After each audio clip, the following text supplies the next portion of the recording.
My name is Amy Morello Rios, and I'm a class of 2025 fellow from the University of Tampa. So before we begin a little bit about me, I just want to start with this quote and just have you guys reflect on it, and I'll circle back on how it relates to my journey. So, you don't study, you practice.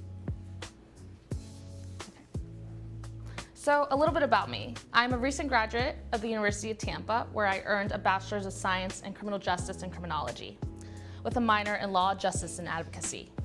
The photo at the top right was taken by my mom during my move-in day at UT. A moment I now reflect on a deep appreciation and disbelief at how far I've come, especially considering I never imagined I would end up in Florida. When I began the college application process, the University of Tampa was among the institutions I was considering. However, I had significant doubts about my chances of being accepted. My uncertainty came from different factors, ranging from me second-guessing the university's acceptance rate to a constant question of why an institution of higher learning would choose me. Growing up, I often encountered individuals who doubted I would never even graduate high school, let alone pursue a college education. Although I had the academic qualifications, I lacked the self-confidence and guidance to navigate my unfamiliar territory of college admissions. As a first-generation student, I was unaware of the necessary steps that felt overwhelmed by the process. Receiving my acceptance letter from the University of Tampa was an incredible moment, one fulfilled with pride and vast emotion. I never imagined I would have the opportunity to pursue a college degree, especially coming from a private institution. From that day forward, I made the commitment to myself and to my future. I would attend the University of Tampa and take full advantage of the exceptional education it had to offer. My mom, who was my greatest source of strength, looked at me and said, if you're gonna do something, you're gonna do it right. No matter what the financial situation was, she never put limits on my dreams. Her words became my motivation and guiding principles throughout my college journey, fueling my determination to succeed and ultimately earn my degree. I'm originally from New Jersey, so nowhere near the humid and lizard state. I was raised by a resilient single mom who immigrated to the United States not speaking much English. I witnessed her navigate countless obstacles in the pursuit of the American dream. Despite the challenges, she instilled in me a deep belief in the power of education.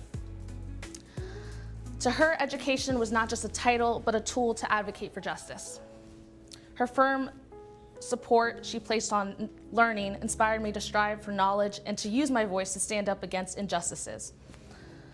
She encouraged me to become a well-informed and empowered individual, someone who not only understands the struggles faced in minority communities, but also to speak out on their behalf. As a first-generation college student, navigating the path of higher education was a significant challenge, but one that I was determined to overcome. Holding my college degree in my hand was a fulfilling moment, and not just for myself, but for my entire family. I adopted a belief that my purpose in life was to help others, a principle rooted in my own family experiences. And because of that, I've always felt a profound responsibility to give back in any way I could.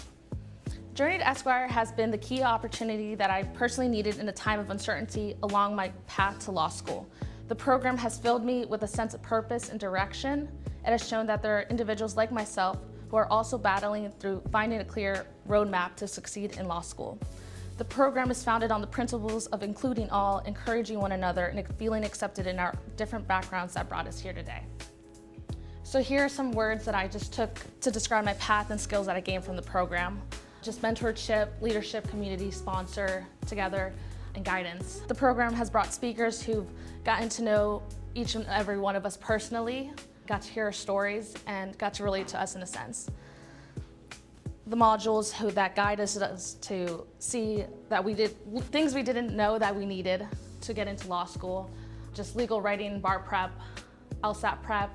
When I was studying for the LSAT, I was doing it just randomly searching up on Google how to study for the LSAT. Did not know any of those preps were available. And just this module and just understanding everybody's speakers and getting input and all that was definitely something I needed, and a motivation, monthly motivation that I needed to keep going to pursue what I wanted to do.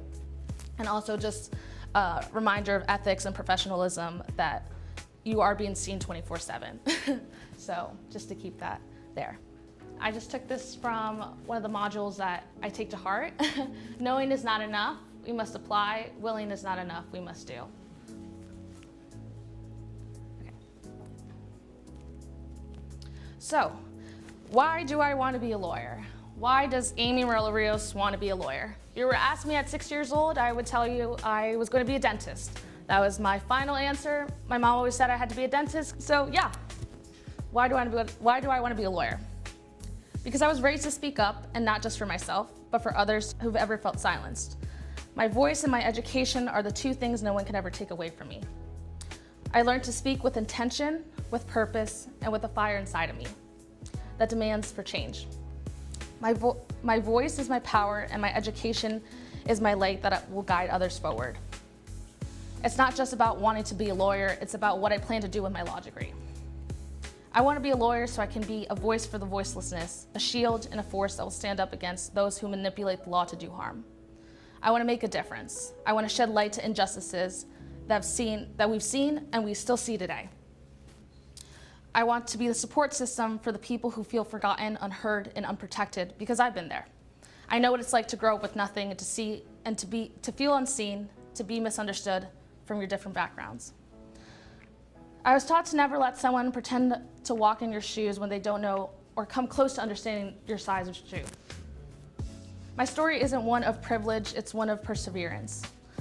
While making a difference sounds not realistic, some might say, I take their comment as a grain of salt.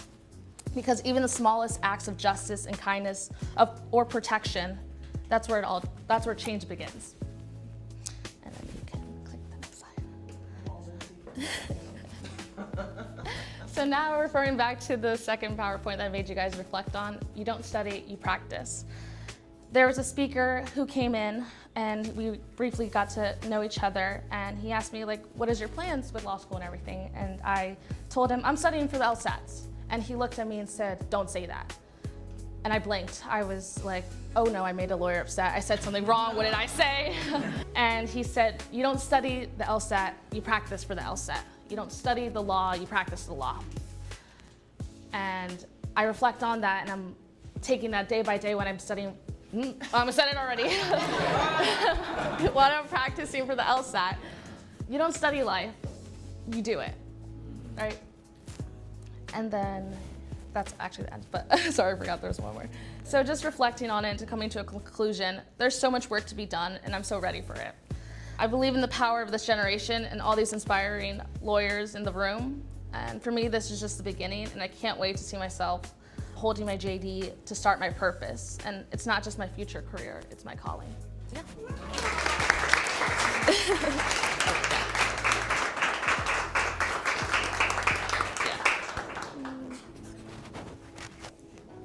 Oh.